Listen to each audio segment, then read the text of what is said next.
मैं Arjun Kumar, assistant professor, department of history, TS college Hisua, आप सभी बच्चों का स्वागत करता हूं। जैसा कि लॉकडाउन के वजह से ऑनलाइन क्लासेस प्रारंभ है और आज मैं जिस टॉपिक पे डिस्कस करने जा रहा हूं उस टॉपिक का नाम है मगध साम्राज्य का उत्कर्ष। मगध साम्राज्य का उत्कर्ष कैसे हुआ और हर्यक वंश ने किस तरह से साम्राज्य को प्रतिष्ठित किया, इसके संबंध में आज हम लोग बात करेंगे। तो सबसे पहले हम इस पर बात करेंगे कि आखिर क्या कारण था, वो कौन कौन सी वजह थी जिसके कारण मगध का जो क्षेत्र है वो एक विशाल साम्राज्य के रूप में परिणत हुआ। और यह सौभाग्य बिहार को प्राप्त हुआ जिसने एक विशाल साम्राज्य की स्थापना की और भारत के नक्शा को ही बदल दिया। तो सबसे पहले इसके हम भौगोलिक क्षेत्र को देखेंगे। चूँकि शुरुआत में मगध साम्राज्य की राजधानी गिरिब्रज थी, बाद में राजगिरी और पुनः पाटलिपुत्र स्थानांतरित किया गया। तो गिरिब्रज राजधानी होने के पीछे बहुत सारे कारण थे। पहाड़ों से घिरा होने के कारण यह सुरक्षित था और सबसे पहले यहीं पे मगध साम्राज्य की राजधानी स्थापित हुई। और चूँकि इस क्षेत्र में प्रचुर मात्रा में जो लोहे की खोज बहुत पहले हो चुकी थी और लोहे के बहुतायत के रूप में पाए जाने के कारण हथियार बनाने में या कृषि कार्य हेतु ये बहुतायत में प्रयोग होता था, जिसने साम्राज्य की स्थापना में बहुत मदद की। दूसरी बात कि अधिकांश क्षेत्र जंगली थे और वहाँ पे हाथियों की बहुतायत थी जो युद्ध के लिए और युद्ध चूँकि पुरानी जो तकनीक थी युद्ध लड़ने की, तो उसमें हाथियों का बहुत बड़ा योगदान था और लोग लंबी दूरी तक युद्ध क्षेत्र में जाते थे हाथियों के सहारे। तीसरी बात कि उपजाऊ क्षेत्र होने के कारण यहाँ पे सरप्लस प्रोडक्शन की स्थिति थी, जिससे साम्राज्य निर्माण में बहुत सहूलियत हुई। ये सारे कारण थे जिसने मगध साम्राज्य के उत्कर्ष में बहुत बड़ा योगदान दिया।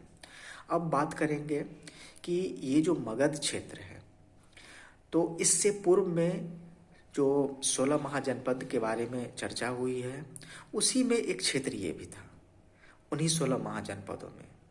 और ये जो मगध का क्षेत्र है धीरे धीरे सभी जनपदों में सबसे ज़्यादा शक्तिशाली समृद्धशाली जाकर के बन गया।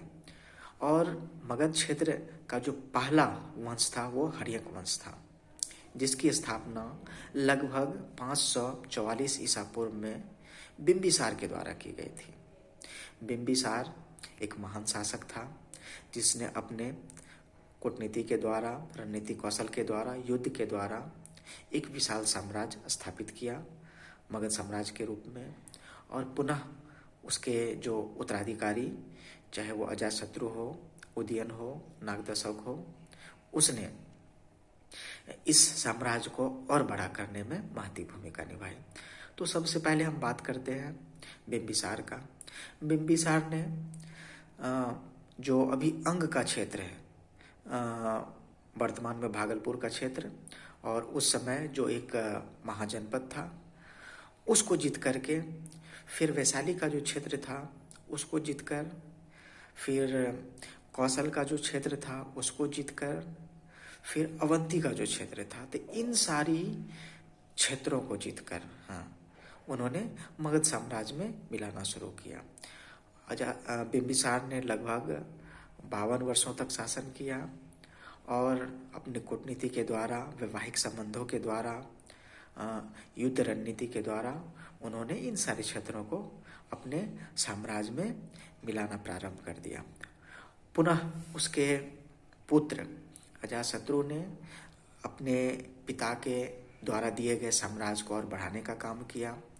हालांकि कुछ समय तक कौशल के राजा प्रसेनजित के साथ उनकी अनबन रही, लेकिन बाद में दोनों में समझौता हो जाने के बाद फिर जो है प्रसेनजित ने अजातशत्रु को मगध का साम्राज्य मान लिया और सहयोग करना प्रारंभ किया।